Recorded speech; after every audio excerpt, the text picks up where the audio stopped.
y si comparamos la terapéutica que tenemos actualmente con las drogas y la medicación que teníamos hace 20 años, obviamente estamos un montón de pasos hacia adelante. ¿Por qué se siguen estudiando estos pacientes? Bueno, porque la insuficiencia cardíaca es una pandemia, ahora estamos con una pandemia, pero la insuficiencia cardíaca es realmente una pandemia, que afecta a 26 millones de personas en todo el mundo, con la prevalencia en aumento, con gastos en salud que son muy importantes en el tratamiento y en el diagnóstico, con un aumento de la prevalencia que está directamente relacionado con la edad, y como la población envejece cada vez más, tenemos más pacientes, y más allá de toda la cantidad de medicaciones nuevas y terapéuticas que tenemos, la morbimortalidad sigue siendo muy alta y la calidad de vida de los pacientes es mala. Acá podemos ver en gráficos, en números, cuál es el pronóstico de estos pacientes. Estos pacientes tienen una alta tasa de eventos.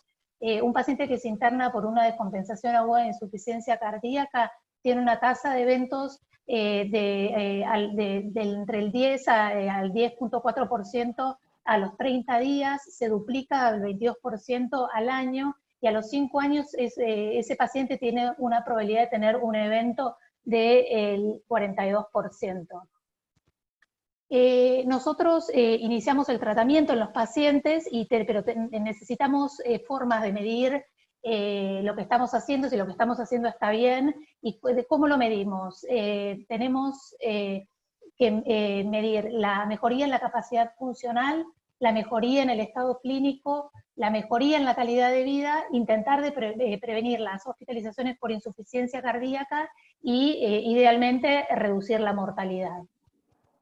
En este gráfico muestro cómo fue en realidad un poco la progresión en el tratamiento de estos pacientes. Pasamos de tener solamente diuréticos a tener un arsenal terapéutico importante, y subrayo ahí, pongo un poco en amarillo y con signos de pregunta, cuál va a ser el lugar que van a tener las glifosadas en el tratamiento de nuestros pacientes. Revisando un poco la evidencia, hay obviamente que tenemos las guías, pero hay un consenso de expertos que se publicó en el 2018 que me parece que es muy práctico, y en donde ellos revisan y abarcan cuáles son las 10 claves para tener un tratamiento exitoso en los pacientes con insuficiencia cardíaca y fracción de eyección reducida. Y me pareció que esto aplicaba bien para la práctica nuestra de consultorio. Lo primero que vamos a discutir y hay que prestar atención es cómo implementar el tratamiento que ya está aprobado y basado en las guías. Cómo iniciar o rotar la medicación, cuándo titular y monitorear. Luego, identificar los desafíos, cómo abordamos los desafíos que tenemos, cuándo hay que derivar al especialista en insuficiencia cardíaca, qué tipo de equipo de trabajo hay que tener. Nosotros acá en el instituto tenemos un equipo de trabajo formado que puede atender a estos pacientes, cómo medir la adherencia al tratamiento, cómo se tratan los pacientes de grupos especiales, principalmente los adultos muy mayores y los pacientes con otras patologías y con fragilidad, y el tema de los costos, que bueno, en esta época, o siempre acá en nuestro ambiente, digamos, es un tema importante a tener en cuenta. Y luego cómo manejar el aumento en la complejidad del manejo del paciente, porque son pacientes que a veces son un poco complejos de manejar, cuáles son las comorbilidades a las que hay que prestar atención y en qué casos, digamos, los pacientes ya pasarían como si fuese a cuidados paliativos. El primer punto que quería discutir es cuándo empezar a agregar o cambiar nuevas drogas basadas en la evidencia en pacientes con insuficiencia cardíaca y fracción de eyección reducida. Estoy hablando de ese grupo de pacientes. Sabemos por la evidencia que los pacientes tienen que estar tratados con un IECA o un ARA2 y beta bloqueantes, y el diurético según necesidad. Los pacientes que están en clase 2 a 4 y que persisten con sobrecarga de volumen, lo primero que hay que hacer es titular los diuréticos. Los pacientes que están estables en clase 2 a 3, las guías actualmente sugieren rotar a ARNIs. Los pacientes que están en clase 2 o 3 con un filtrado glomerular de más de 30 mililitros por minuto y un potasio de menos de 5, la sugerencia actual es agregar antagonistas de la aldosterona, y para pacientes en clase 2 a 3 con una frecuencia cardíaca de más de 70 latidos por minuto y en dosis máxima de beta bloqueantes y en ritmo sinusal, la evidencia actual es agregar ivabradina. Fíjense que todas las medidas y todas las cosas que hay que revisar son cosas relativamente sencillas, no requieren de una gran sofisticación.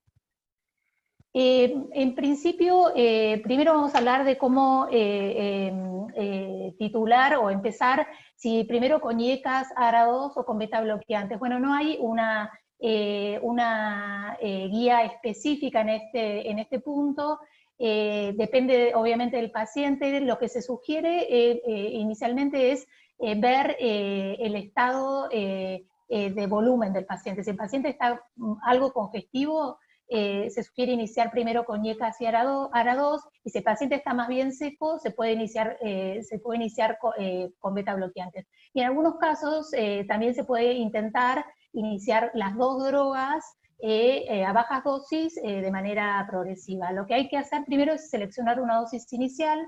Las dosis están claramente ya reportadas en las guías, y citar al paciente cada 2 semanas y tratar de ir titulando hasta llegar a la dosis máxima, a la dosis objetivo, o lo que se llama dosis máxima tolerada.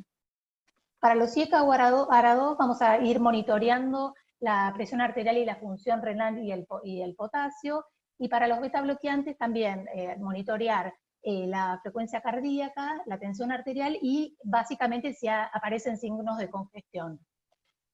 Con respecto a los diuréticos, no hay estudios randomizados que demuestran que los diuréticos mejoren la mortalidad. Sabemos que los diuréticos mejoran los signos y los síntomas, para eso es para los que los damos. Hay que seleccionar una dosis inicial de los diuréticos de LASA.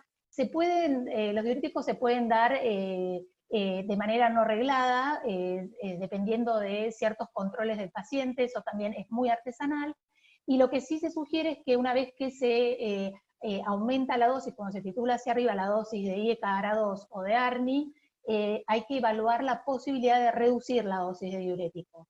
Y se va monitoreando obviamente con presión arterial, ionograma y función renal. Con respecto a los ARNI, como ya todos saben, el sacubitril/valsartán fue evaluado en pacientes con insuficiencia cardíaca y fracción de eyección reducida en el Paradigm-HF, y el estudio incluyó pacientes en clase 2 a 4 con una fracción de eyección de menos de 40%.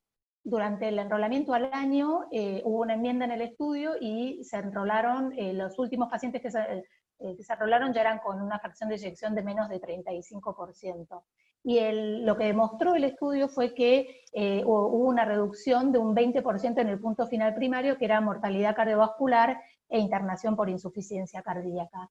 Entonces, las nuevas guías de manejo incorporaron el uso de ARNI para reducir la mortalidad en pacientes con insuficiencia cardíaca. Y esto se da en pacientes que toleran IECA o ARA2, pero que siguen en clase funcional 2-3. En estos pacientes se sugiere rotar a ARNI. ¿Y cómo es el inicio de esa dosis? ¿Cómo se hace la rotación? Bueno, si el paciente estaba con IECAS, tiene que tener un periodo de washout de la medicación de al menos 36 horas.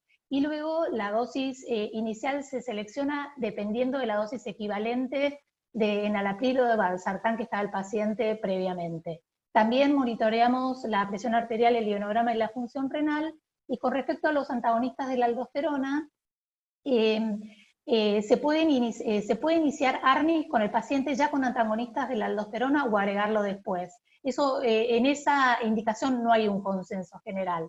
Pero bueno, también se selecciona una dosis inicial y se va incrementando cada 2 semanas hasta llegar a la dosis objetivo o máxima tolerada. ¿Qué pasa con la ivabradina? La ivabradina, ya sabemos desde hace mucho tiempo que la frecuencia cardíaca, es un predictor independiente de eventos en pacientes con insuficiencia cardíaca. Esto estuvo demostrado en los estudios con beta bloqueantes, y en el estudio SHIFT, que estudió ivabradina en pacientes con insuficiencia cardíaca y fracción de eyección reducida, se vio que hubo una mejoría en el punto final primario en aquellos pacientes que ya estaban en dosis máximas de beta bloqueantes y en ritmo sinusal. Entonces la indicación de las guías es en pacientes que están en dosis máximas óptimas o dosis máxima tolerada y en ritmo sinusal y una frecuencia cardíaca de más de 70, agregar ivabradina. Bueno, esto que conté recién en manera reducida, pero que parece un poco, es complicado en realidad porque son muchas drogas, muchas visitas. Traté acá en esta diapositiva de un poco resumir cuánto tiempo llevaría titular y cuánto tiempo deberíamos esperar para volver a evaluar la fracción de eyección de nuestros pacientes. Si contamos como día cero el día de diagnóstico, iríamos citando a los pacientes cada 2 semanas para evaluar el estado clínico y empezar la titulación. Y si todo fluye sin ningún problema, se calcula que más o menos entre 3 a 6 meses el paciente debería estar en su dosis objetivo o la dosis máxima tolerada. ¿Y cuándo valoramos o reevaluamos la fracción de eyección? Bueno, eso, el paciente tiene que estar en la dosis objetivo o máxima tolerada al menos 3 meses, y luego ya se recomienda hacer una reevaluación de la fracción de eyección. Con lo cual, en un año deberíamos, en un caso más o menos fácil o ideal, tener al paciente en dosis objetivo y con una nueva medición de la fracción de eyección. ¿Qué estudios iniciales o qué estudios mínimos tiene que tener un paciente con insuficiencia cardíaca? Bueno, péptidos natriuréticos atriales, un electrocardiograma, una placa de tórax, un eco con medición de fracción de eyección, y luego, dependiendo del tipo de paciente, una cinecoronariografía, se puede pedir una resonancia magnética nuclear, biopsia o otros métodos de estudio. Luego tenemos que recordar que existen visitas de control y titulación, que son las que medio comenté recién, en el cual hay que hacer un examen físico exhaustivo, sobre todo buscando signos de sobrecarga de volumen, y es muy importante el tema de la historia clínica, una anamnesis del paciente, preguntar cuando tiene disnea, cuánto no, y tener la clasificación, su clase funcional, irla anotando y sabiendo en qué clase funcional está el paciente, porque eso es un medidor de pronóstico. Y obviamente vamos a ver los laboratorios, como dijimos, función renal, ionograma.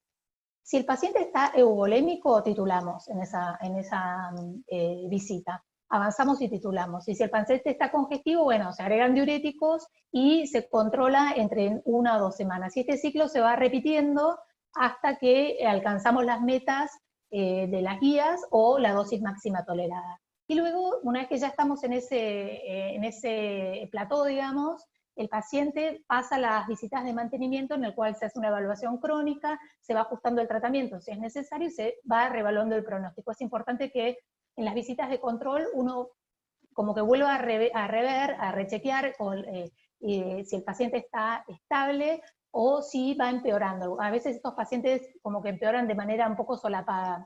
Por eso digo que es importante ir evaluando el tema de la clase funcional, etc.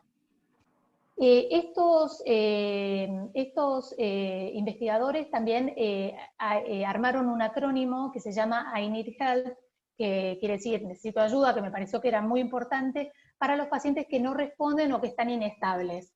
Y estos pacientes son los que deberían, en principio, ser derivados al especialista.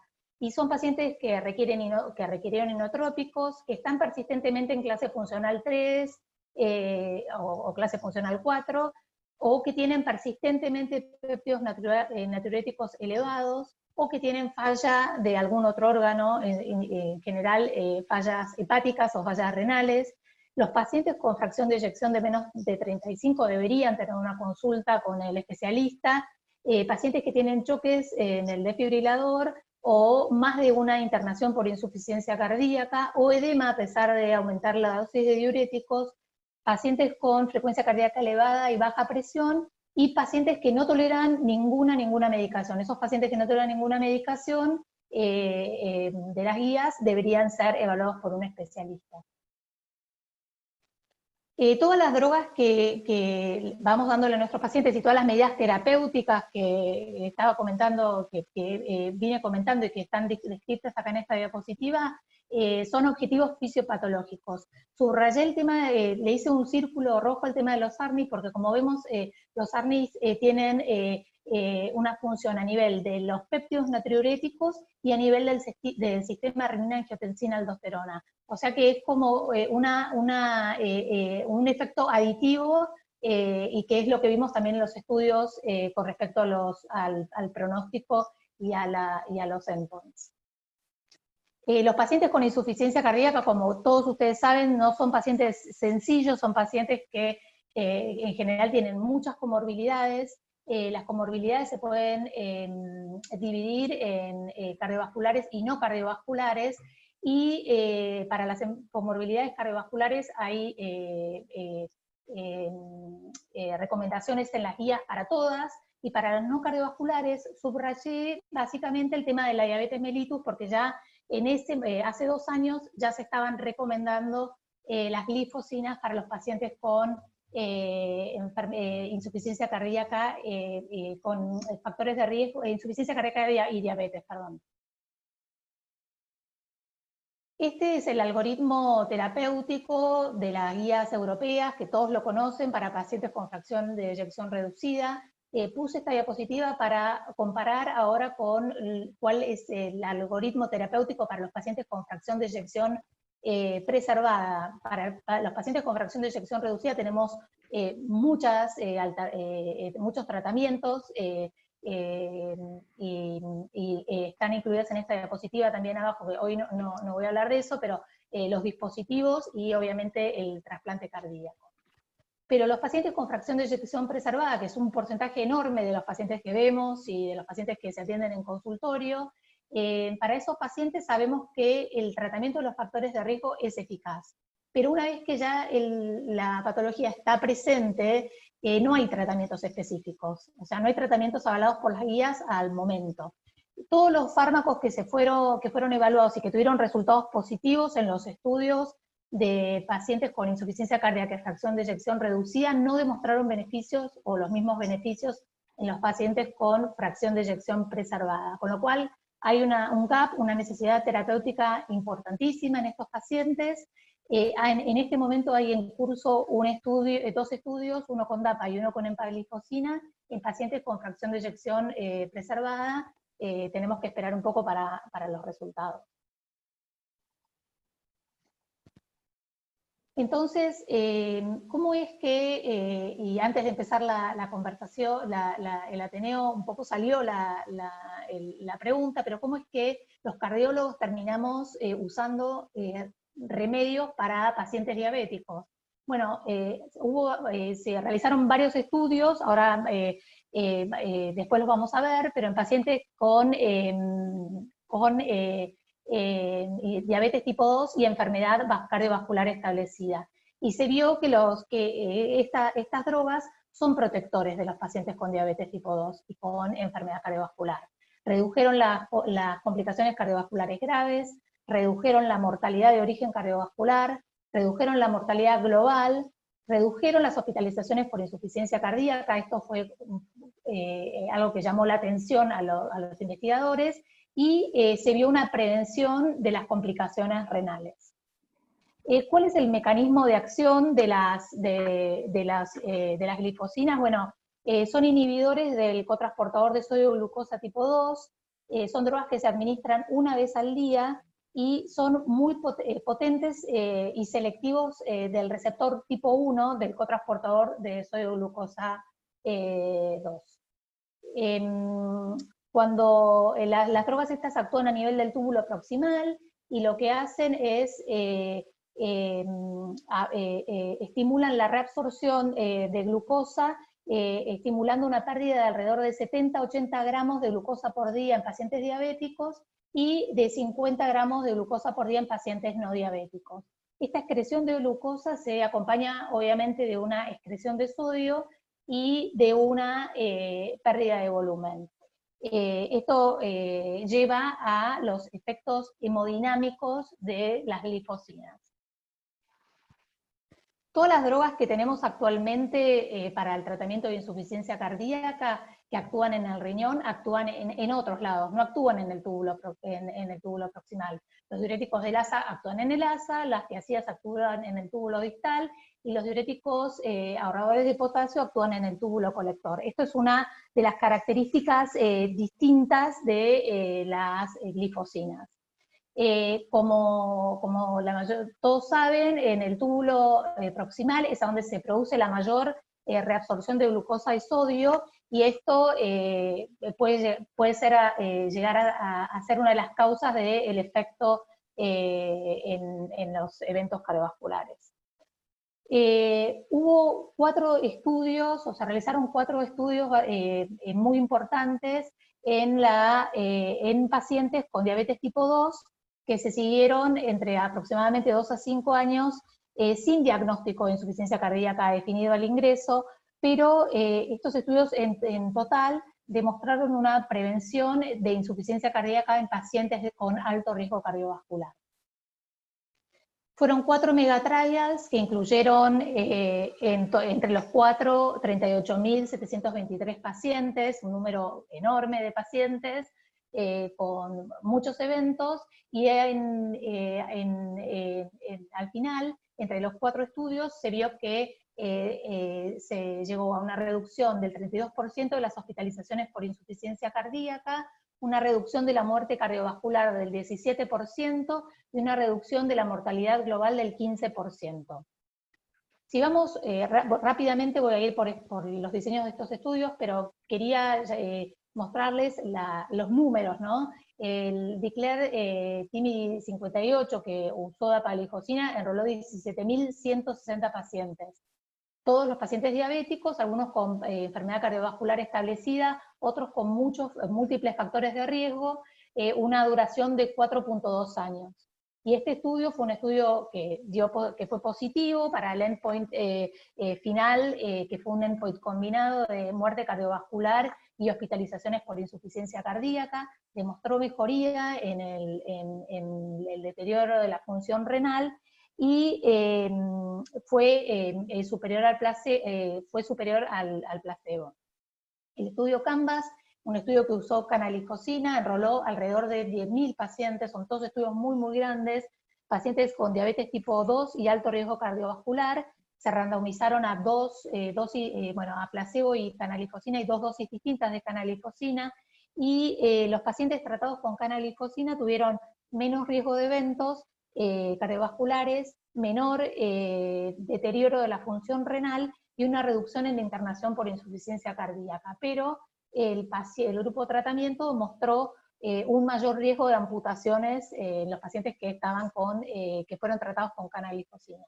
Otro de los estudios grandes es el EMPA-REG Outcome. Este estudio se realizó en pacientes se randomizaron en pacientes a empaglifosina, también pacientes con diabetes tipo 2 y elevado riesgo cardiovascular, y este estudio demostró que encima del tratamiento estándar para la insuficiencia cardíaca, en el subgrupo de pacientes con insuficiencia cardíaca se redujeron las internaciones y la mortalidad cardiovascular. Y estos resultados fueron consistentes en todos los subgrupos. El beneficio de la empaglifosina en el EMPA-REG Outcome se mostró o apareció al evaluar las curvas de una manera temprana, o sea, en cuanto se inició el tratamiento aparece el beneficio, se puede ver acá en el gráfico, y se mantiene en el tiempo durante todo el tratamiento. En definitiva, con el EMPA-REG Outcomes vimos que hubo una reducción del riesgo por mortalidad cardiovascular de un 38% y una reducción del riesgo de internación por insuficiencia cardíaca de un 35%, todos números muy altos. El estudio Credence también estudió canalifosina y también fue positivo para el punto final primario compuesto y para los puntos finales secundarios. En definitiva, en resumen, las glifosinas disminuyen las internaciones por insuficiencia cardíaca, la muerte cardiovascular y el empeoramiento de la función renal en pacientes diabéticos. Podemos ver en este gráfico separadas las internaciones por insuficiencia cardíaca o muerte cardiovascular y los eventos renales. Esto es un metaanálisis que se publicó en Lancet evaluando estos estudios que acabamos de hablar recién. Cuando vemos y revisamos las características basales de los pacientes en el metaanálisis, lo que podemos ver es que en el Canvas y en el DECLARE-TB1 algunos pacientes tenían presencia de enfermedad cardiovascular establecida y otros no. Los que no tenían múltiples factores de riesgo, como dije antes. En el EMPAREG Outcome todos los pacientes tenían enfermedad cardiovascular establecida, pero los resultados fueron consistentes entre todos los estudios. Entonces, con estos resultados, con esta revisión de los datos, surgieron más preguntas. Se supo que los inhibidores, que las glicosinas previenen el desarrollo de insuficiencia cardíaca en pacientes con diabetes tipo 2. Y la pregunta que sale a partir de esto es, ¿se puede usar para tratar pacientes con insuficiencia cardíaca establecida? Y luego el otro comentario es, los beneficios de las glifosinas se vieron de manera independiente de los valores de glucemia. Entonces la otra pregunta lógica que viene atrás es, ¿se pueden usar para tratar pacientes sin diabetes?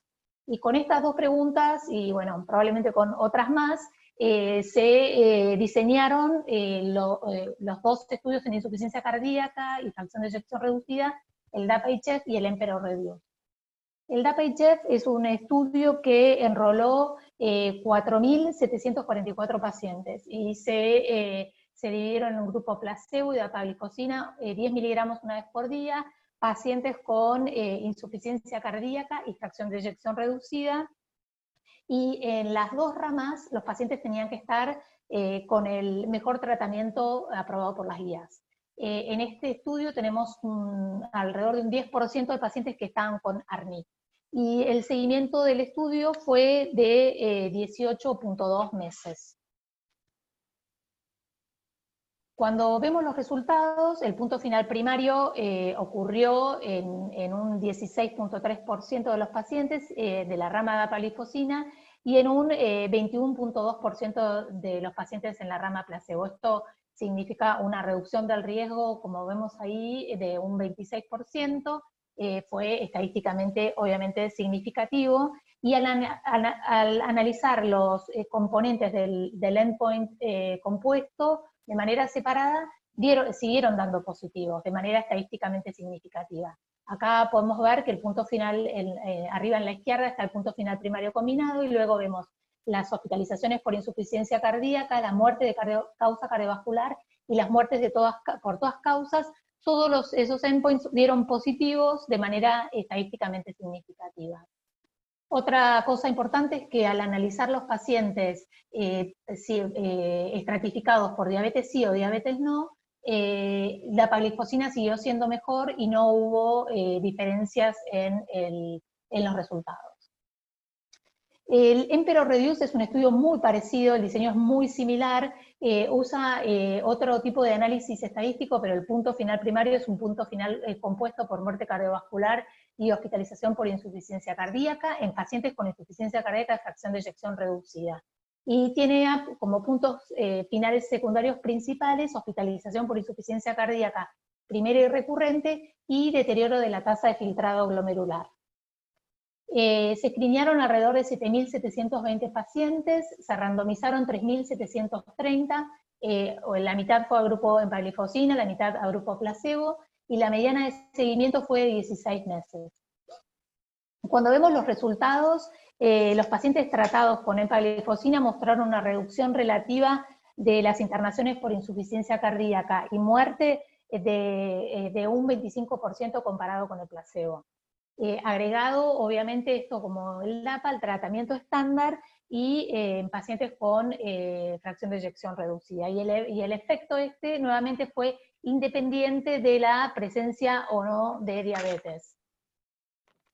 Cuando vamos a ver los endpoints de manera desagregada, vemos que el punto final primario fue positivo, pero, y el endpoint de hospitalizaciones por insuficiencia cardíaca tampoco atraviesa, el intervalo de confianza tampoco atraviesa el 1, pero cuando vemos la muerte cardiovascular, vemos que el intervalo de confianza sí atraviesa el 1, o sea, no fue estadísticamente significativo.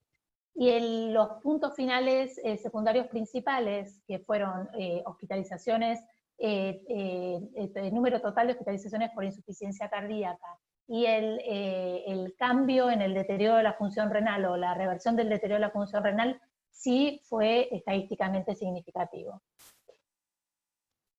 Ahora, después les voy a mostrar un metaanálisis que salió del DAPA y del EMPEROR, pero hubieron muchas discusiones en torno a por qué no se repitió el resultado positivo de la mortalidad cardiovascular sola. Los pacientes del grupo, hay ciertas diferencias entre las características basales de los pacientes del DAPA y del EMPEROR. Los pacientes del EMPEROR tuvieron una fracción de eyección menor, péptidos natriuréticos más elevados, el filtrado glomerular levemente, un poquitito más deteriorado, casi igual, pero la diferencia la vemos en el tratamiento. Los pacientes del EMPEROR casi el doble, o sea, un 20% de los pacientes estaban tratados con ARNI versus un 10% de los pacientes en el grupo del DAPA, y más pacientes con terapias de desfibrilador y de resincronización en el EMPEROR comparados con el DAPA. Como comenté antes, el punto final primario de deterioro de la tasa de filtrado glomerular dio favorable para la empaglifosina.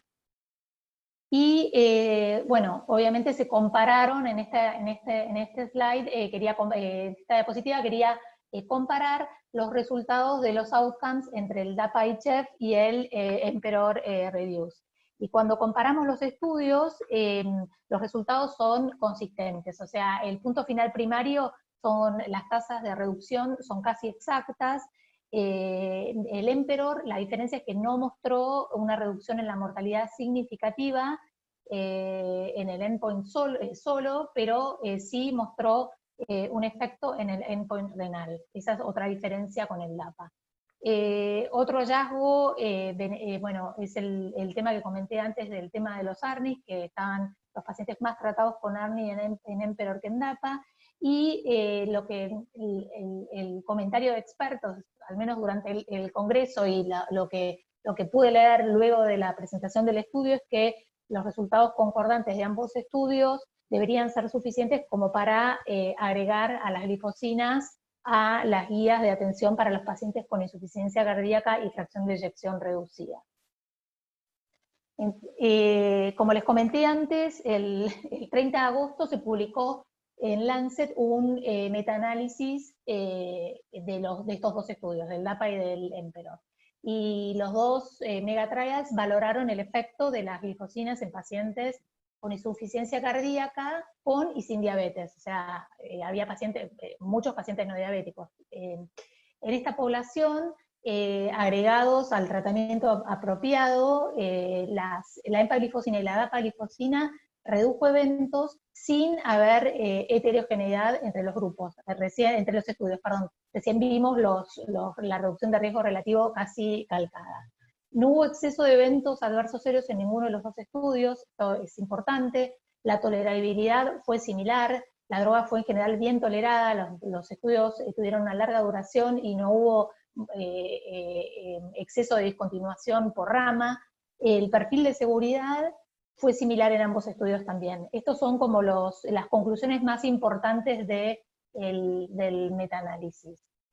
Entonces, ¿cómo hacemos con las glifosinas en pacientes con insuficiencia cardíaca? Bueno, las guías todavía no están actualizadas, o sea, en las guías no encontramos todavía la recomendación de agregarlo, pero la FDA aprobó a la dapaglifosina a principios de este año para el tratamiento de pacientes con insuficiencia cardíaca como para reducir el riesgo cardiovascular de muerte y la hospitalización por insuficiencia cardíaca. Son drogas que, comparado con lo que vimos al principio, son relativamente fáciles para usar, porque no requieren titulación, es una dosis diaria de 10 miligramos para ambas, la empaglifosina viene de 10 miligramos y de 25, pero en el Emperor la dosis que se usó fue una dosis diaria de 10 miligramos, y eventualmente, si es necesario suspender, se puede suspender la droga sin necesidad de reducir la dosis. Una pregunta importante que obviamente nos hacemos todos y que al empezar los estudios era un interrogante, es el tema de la hipoglucemia, porque es una droga antidiabética en pacientes que no tienen diabetes.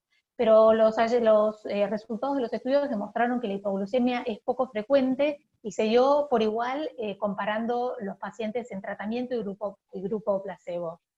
En el DAPA-HF tuvieron 3 casos versus ninguno de cetoacidosis diabética, pero igual la incidencia es muy rara, será 0.3%, pero cuando comparamos los resultados del DAPA con el Emperor, en el Emperor no hubo casos de cetoacidosis diabética en los pacientes no diabéticos. Con lo cual, y hay ciertos precipitantes de la cetoacidosis diabética como complicación importante que deberíamos tenerlos en cuenta y explicarle a nuestros pacientes cuando prescribimos esta droga. Con respecto a los efectos renales, al inicio del tratamiento hay un descenso rápido del filtrado glomerular, de aproximadamente 3 a 4 mililitros, pero esto se ve que se estabiliza luego del tiempo, aproximadamente entre 7 a 10 días, y luego incluso llega a niveles más estables que placebo. Esta diferencia no se llegó a mostrar de manera significativa en el DAPA-HF, pero sí se terminó de demostrar en el Emperor, donde vimos que la empaglifosina demostró como una mejoría en la tasa de la reversión de la tasa de deterioro de función renal. Con respecto a las interacciones con otras drogas, nuevamente estos son pacientes que están polimedicados. ¿Cuál es la interacción con los diuréticos? Como dijimos al principio, estas son drogas que actúan, tienen un efecto hemodinámico, producen natriuresis y reducen el volumen. Entonces, los expertos lo que sugieren actualmente es, una vez que se inicia esta droga, reducir, si el paciente está con diurético de Lassa, la dosis del diurético a un 50%, y luego ir viendo al paciente y ajustándolo según la clínica. En los estudios lo que sí se vio es que las glifosinas y los diuréticos tuvieron una mayor tasa de eventos relacionados a depresión de volumen, pero no hubo una mayor tasa de eventos adversos renales, como por ejemplo insuficiencia renal prerrenal. Y en el DAPA se vio que la disminución de la dosis de diuréticos en los pacientes tratados no llevó a una disminución, no se acompañó a una disminución del beneficio clínico demostrado, como podemos ver en el gráfico de abajo. Tampoco se vieron interacciones importantes con otras de las drogas que usamos para insuficiencia cardíaca con fracción de eyección reducida. Y como efectos adversos importantes, el más importante o más frecuente son las infecciones del tracto genitourinario. Se vio un aumento en la tasa de infecciones del tracto urinario con el uso de las glifosinas, pero no es significativamente superior al observado con las usadas con la tasa de infecciones del tracto urinario de otras, cuando se usan otros hipoglucemiantes orales. Y nuevamente es importante la educación del paciente e ir monitoreando los síntomas.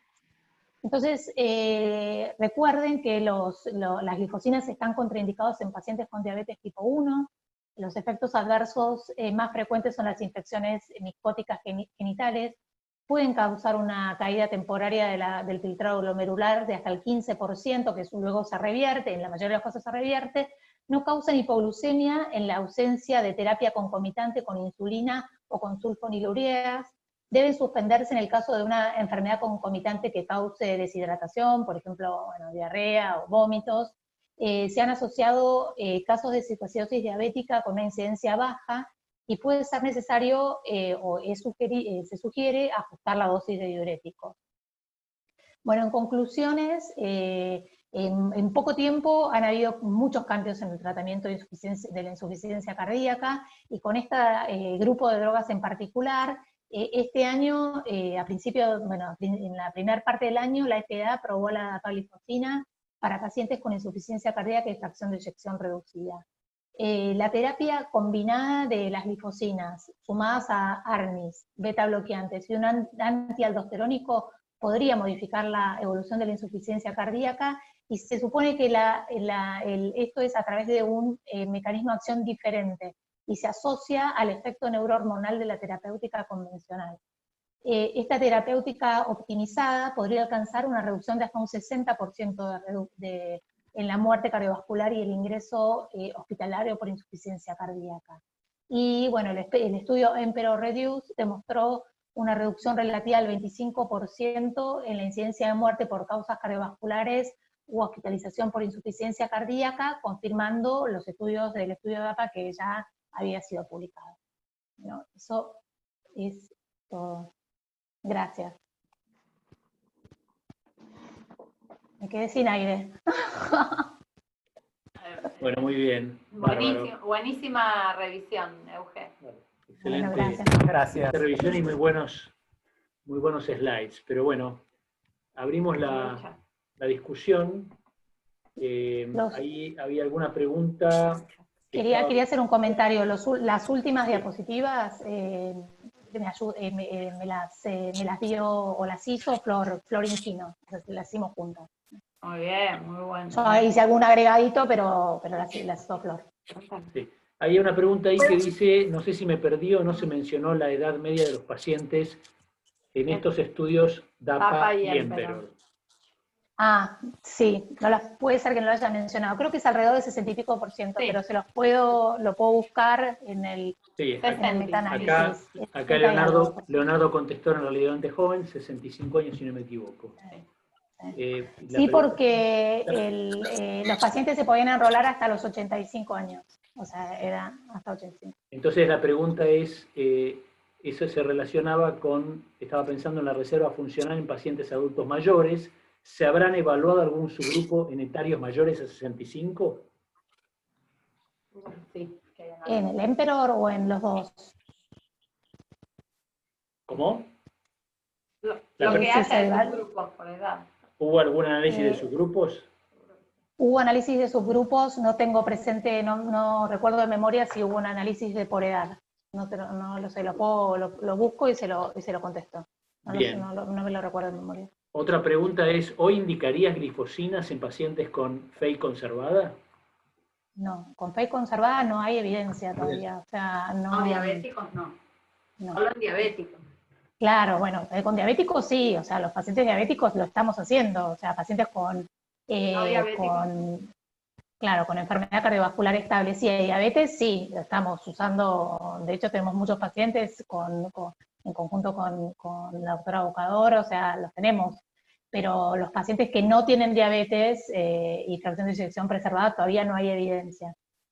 Acá hay una pregunta de Gabriel que pregunta si en los pacientes con SGLT2 se observó aumento significativo de peso, si existe la posibilidad de tener temor a tener hipoglucemias y que los pacientes ingieran más hidratos de carbono. Hubo descenso de peso.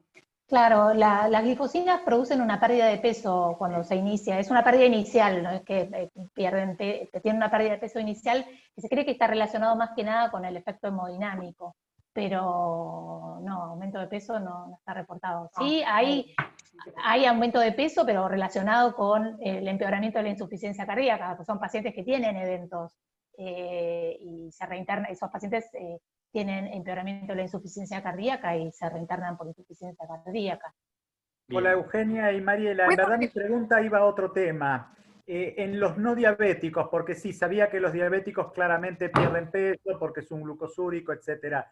Pero el no diabético, por miedo a la hipoglucemia, no tiende a ingerir más hidratos de carbono, porque esto lo hemos visto con muchos otros hipoglucemiantes.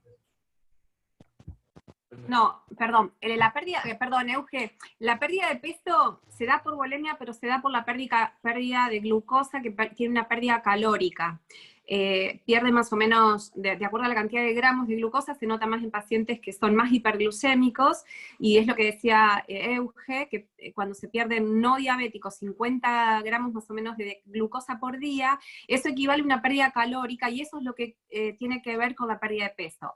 Después hay una hiperfagia compensadora, posteriormente más o menos eso se establece cerca de los 2 años, cuando el paciente está usando esta droga, y esa hiperfagia compensadora hace que el paciente se estabilice en el peso y no pierde más de 2 a 4 kilos. Lo que pasa es que el inicio de la pérdida de peso, sobre todo en los diabéticos, es estimulada más que nada por la dieta, la actividad física, y que el paciente ve la mejoría clínica que tiene. Pero llega un momento que ya no pierden más, a pesar de que estén perdiendo glucos por la glucosuria, no pierden más. No provoca hipoglucemias, no está descrito hipoglucemia, con lo cual no sería una causa para que el paciente aumente de peso.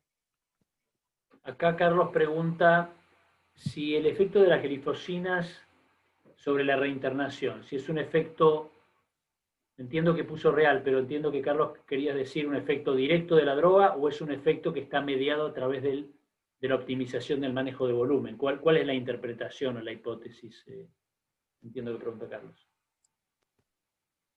Bueno, hay una reducción directa de las internaciones por insuficiencia cardíaca. Esto se comparan en los pacientes que están con placebo y los pacientes que están con tratamiento activo. Los pacientes que están con tratamiento activo se internaron menos por insuficiencia cardíaca. No tengo wifi. El mecanismo de acción no está totalmente, no se sabe exactamente cuál es el mecanismo de acción. Se cree que hay un efecto hemodinámico, que es a los efectos ya médico estándar con el que el paciente viene, que ya estos pacientes ya vienen con... Acá... ¿Estás con señal? Sí, está con problemas de señal. Con alguna señal. ¿Por qué no corté el video? Ay, creo que se fue, ¿no? Acá apareció Eugenia de vuelta. Que se desmuteate. Estás muteada. Estás en silencio, Eugenia. Ahí está, ahora sí. ¿Me escuchás? Ahora sí. Como que me fui. No, y lo que quería decir es... No, dale. No, que tengo acá justo el metaanálisis, lo tengo abierto, y la edad media de los pacientes en el Emperor fue 67.2, 66.5 en el placebo, y en el DAPA 66, y en el placebo del DAPA 66.5. Sí, 60, 65 años diría que es la edad promedio en los dos estudios. Yo quería comentar que en realidad hay por lo menos 4 mecanismos de acción conocidos de estas drogas, de los cuales uno solo es un mecanismo que tiene que ver con el cardiomiocito, y los otros 3 tienen que ver con la restauración del feedback túbulo-glomerular, que producen estos fármacos que llevan a que haya vasoconstricción de la arteriola aferente, con lo cual cae la tasa de filtración, que ya está mejorada por el bloqueo del sistema renina-angiotensina sobre la arteriola eferente, con lo cual mejora la fracción de filtración, y si bien es cierto lo que vos decís, que inicialmente cae el filtrado, eso es bueno. En realidad es importante que caiga el filtrado sobre los glomérulos que están hiperfiltrando, no sobre el glomérulo que ya está enfermo, para justamente evitar la progresión de la enfermedad renal crónica.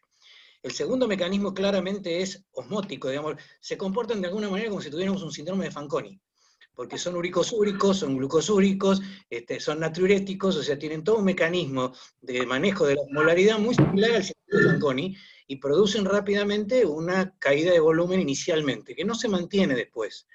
Y los otros 2 mecanismos es que facilitan la utilización de cuerpos cetónicos por parte del corazón, con lo cual mejora el balance energético cardíaco, y además actúan sobre el intercambiador sodio-hidrogenión. Con lo cual, hoy se sabe por lo menos que esos 4 mecanismos están vigentes y no necesariamente tienen que ser en pacientes diabéticos. Leonardo Cáceres quería hacer un comentario. Hola, ¿qué tal? Buenas noches, ¿cómo les va? Hola, Leo. Hola. Disculpen que no estoy con la cámara, pero estoy muy dentro de casa, así que no, prefiero quedar así.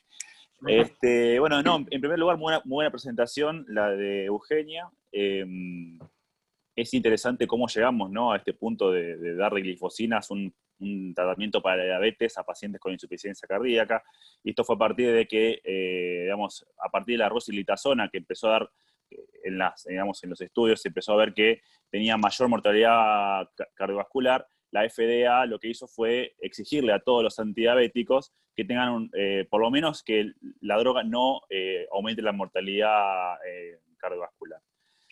Bueno, lo otro que quería comentar es que, digamos, las glifosinas, digamos, cuando uno analiza en profundidad los estudios, el DICLER, el EMPA-REG, digamos, es un poco discutible en principio el tema de la muerte cardiovascular, ¿no? Cuando uno ve en profundidad los apéndices, lo que puede observar es que muchos pacientes que tienen causa cardiovascular, o digamos la muerte cardiovascular, también está agregado lo que son las muertes desconocidas, es decir, pacientes que no saben de qué se mueren, los agregan como muerte cardiovascular. Eso en principio es discutible, digamos, en cuanto a bajar la mortalidad cardiovascular, eso en mi opinión. Y lo otro que quería comentar, agregado a todo esto, el tema también de que se presentó en el Congreso el CKD, el DAPA-CKD, o sea, que en pacientes renales, que en ese estudio no se vio una disminución en la mortalidad cardiovascular. Creo que las glifosinas son una droga muy interesante para dar en pacientes con insuficiencia cardíaca, pero me parece que todavía, a partir de todos estos estudios, todavía no está en el arsenal habitual de los pacientes, del médico que trata a pacientes con insuficiencia cardíaca. O sea, creo que primero siempre empezamos por los IECA, los diuréticos, los antialdosterónicos, beta bloqueantes y demás. Y creo que dejamos a estos pacientes, estas drogas, digamos, a los pacientes que no responden inicialmente o todavía quedan con disnea calcio funcional 2-3. No sé, ¿qué pensás vos, Eugenia, sobre esto? Y después, Euge, hay un comentario de Carlos, que fue una discusión que tuvimos días previos, de si el número necesario a tratar en estos pacientes justifica el uso diario, en la práctica diaria en pacientes con fracción de eyección reducida. El número necesario a tratar de Emperor es 19. Bajo. ¿Puedo agregar algo a la pregunta que hizo el doctor? No sé, ¿querés contestar, Eugenia, el comentario de Leonardo? No nos escucha. Está muteada. Ese wifi de Lesica que no me están dando. Saca el video. Saca el video, lo que comenté. Saca el video, a ver si te mejora. Bueno, ¿me escuchan ahí? Sí. Quería comentar sobre lo que dijo Leonardo del tema de la mortalidad cardiovascular. No es mortalidad reportada por los investigadores. La mortalidad en estos estudios es evaluada por un comité de adjudicación. O sea, todos los casos van a un comité, se evalúan y se adjudican de manera ciega. O sea, los adjudicadores no saben si el paciente está en tratamiento o no en tratamiento. Y con respecto a si hay que agregarlo o no, bueno, obviamente las guías todavía no está, se cree que se van a agregar. Es cierto lo que vos decís, que es un arsenal importante y es mucha medicación para dar, pero la evidencia muestra que los pacientes mejoran la sobrevida. Entonces hay que, de alguna manera, intentar tenerlos a los pacientes en dosis óptimas o máximas toleradas e ir agregando todo lo que las guías vayan sugiriendo. Yo sí creo que, bueno, ahora hay evidencia de que al menos en pacientes con fracción de eyección reducida, estas drogas mejoran el pronóstico, y bueno, para los pacientes con fracción de eyección preservada veremos los resultados. Mariela, ¿vos querías decir algo? Ah, perdón. Dale, Leonardo, dale vos. No, la pregunta sería, o sea, si vos lo darías en primera instancia, digamos, con esto, o esperarías a dar todo el resto del arsenal. No. Empezamos con el resto y es un agregado, pero bueno, todavía ni siquiera están las guías. O sea, yo creo que se va a agregar como lo mismo que en este momento yo no arranco inicialmente con un paciente con ARNI. Le doy primero IECA o ARA2 y si sigue sintomático, ahí sí lo roto. Perdón, ¿puedo hacer una pequeña, ahí lo pregunté, Esperá, pero... Carlitos, espera que Mariela no sé qué quería decir algo y seguís vos. Dale. Sí, dos cosas. Primero, que las poblaciones fueron diferentes en el EMPA-REG, en el CANVAS y en el DECLARE. Fueron pacientes en el CANVAS y en el EMPA-REG fueron pacientes todos enfermos, mientras que en el DECLARE solamente había un 60% de pacientes con patología, o sea, con eventos. Los otros solamente tenían factores de riesgo. Por eso se estima que en los diabéticos no dio los mismos resultados que dio tanto el EMPA-REG como el CANVAS. Por otro lado, yo quería decir el tema de lo que viene en el DAPA-HF y en el EMPEROR, que se usan dosis de 10 miligramos en ambas, pero está ajustada a tasa renal la empagliflozina, pero la DAPA no está ajustada a tasa renal. Y en Argentina, según la tasa de clearance, o sea, de filtrado, todavía no está ajustada, por lo menos en diabetes, para el uso en aquellos pacientes con menos de 60, con lo cual eso hay que tener cuidado. Yo veo muchos pacientes derivados de cardiólogos que no le piden filtrado glomerular antes de iniciar estas drogas, y sería recomendable en práctica que les midan el clearance en 24 horas para poder estimar la dosis. ¿Por qué? Y si el paciente tiene filtrados bajos, que a veces se dan en pacientes insuficientes cardíacos, diabéticos de larga data, no van a hacer daño, o sea, no es el tema del daño, pero no actúan porque ya no hay reserva de inhibidores de receptores de SGLT2, con lo cual no es que está contraindicado, sí, está contraindicado por label, pero no serían tan efectivos. Y quería agregar una cosa más, que bueno, que lo que decía también Gaby Weissman sobre la caída de la tasa de filtrado, cae al principio, pero no hay que medirla. Uno tiene que tener la convicción de que debe solo ajustar la dosis.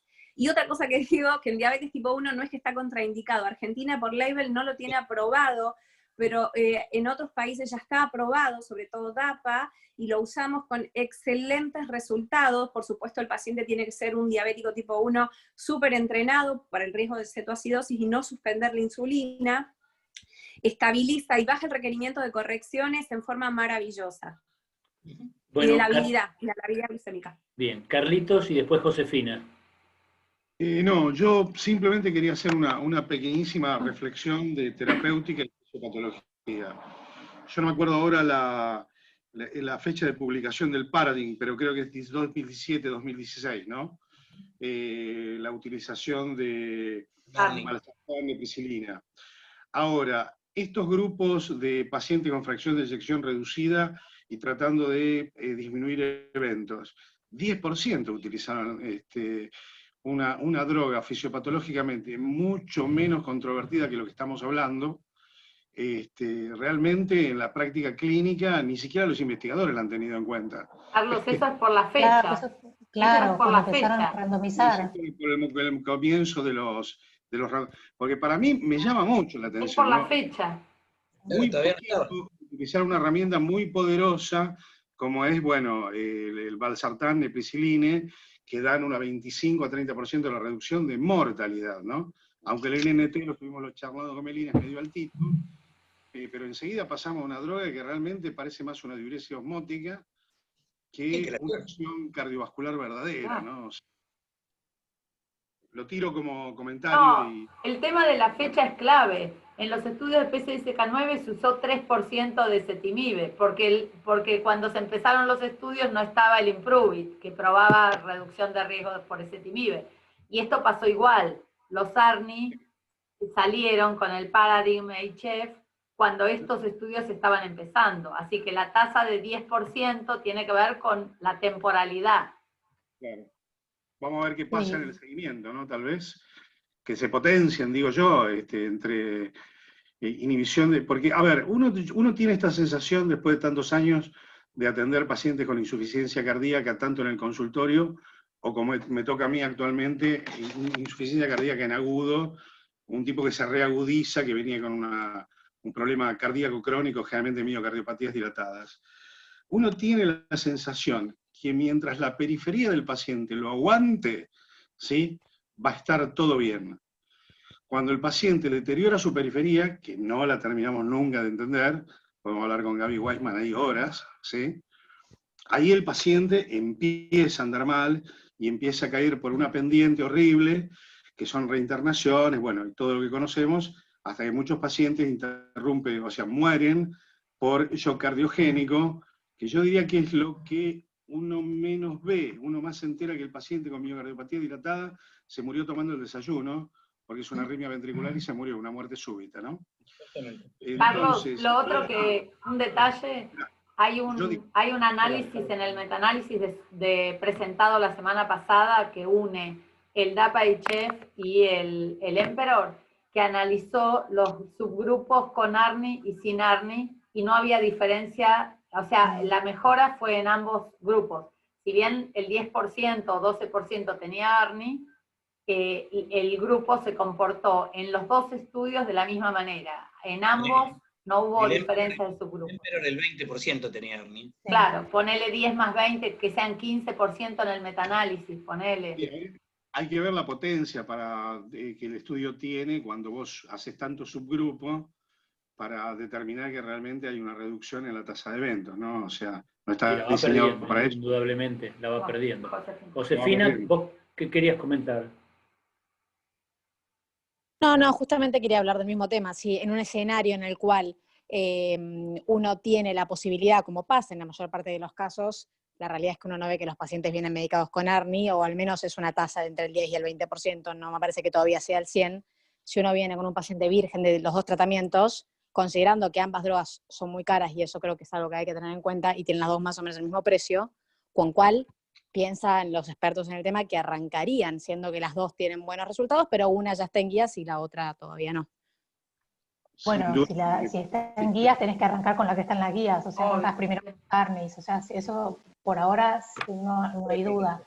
Estoy completamente de acuerdo con vos que el tema de los costos va a ser un tema, pero bueno, eso ya es una discusión que me parece que nos excede, complicada. Pero al día de hoy arrancan con ARNI. Sí, tema del precio. ¿Cuál es el costo en medicamentos? ¿Cuánto gasta un paciente cardíaco promedio en medicamentos por mes? ¿Tienen idea? Coronario, hipertenso, un PAMI. Hipertenso baratito.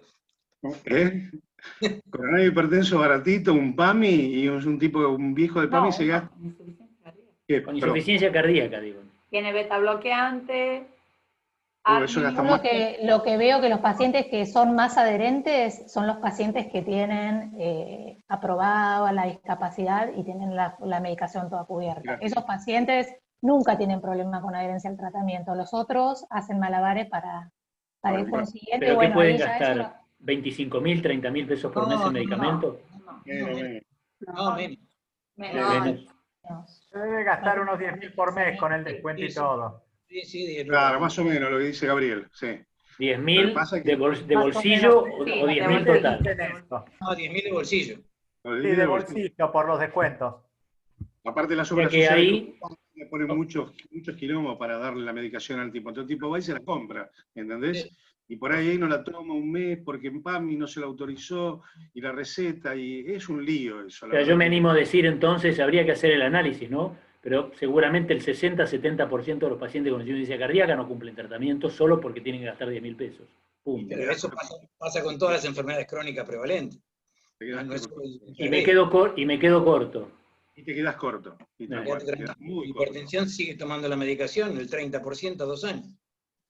Así que... Claro.